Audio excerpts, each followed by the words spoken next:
Bakit ang hirap makaland ng job sa tech industry ngayon?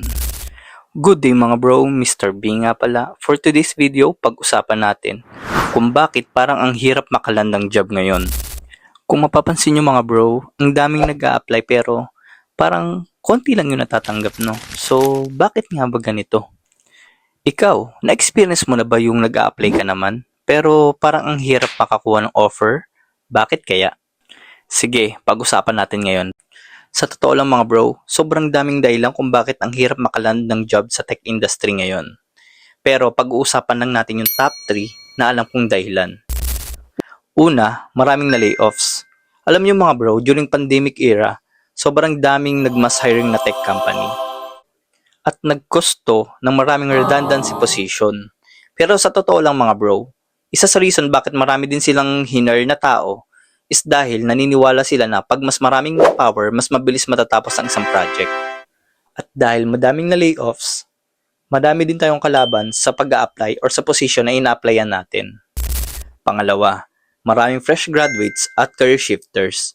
Alam nyo mga bro, this past few years, napapansin ko din to sa mga content creator na career shifter na sinasabi nila na pag nasa technology ka is makakahit ka agad ng 6 digit. Which is totoo naman mga bro. Pero depende pa rin sa skill set mo to. That's the reason why na marami ding nagka-interest sa tech industry at marami ding sumubok. At dahil dyan, nag-cause din to ng pagbaba ng market value ng mga nasa tech industry. So bakit nga ba? Kasi nga, pag mas mababa yung in-offer mo na rate, mas tatanggapin ka ng ibang company, especially kung yung hinahanap nilang skill set ay nasa iyo naman. At ang huli, dahil sa AI, yung ibang task na dating ginagawa ng maraming devs ngayon ay mas kaya nang gawin ng mas konting tao.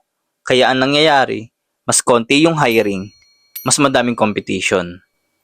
Pero kahit ganun, hindi ibig sabihin na wala ng opportunities. Nag-iiba lang talaga yung expectations ng mga company ngayon. Mas tinitignan nila kung gaano mo naiintindihan yung fundamentals at kung paano ka mag-isip and mag-handle ng problems. So, kung nahihirapan ka maghanap ng job ngayon, normal lang yan.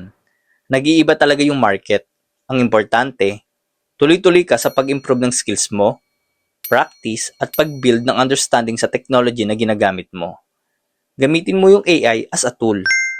Pero, siguraduhin mo na naiintindihan mo pa rin yung ginagawa mo. Kasi, at the end of the day, yung fundamentals mo pa rin yung magdadala sa'yo. So, paano yung mga bro? See you next tech vlog ulit.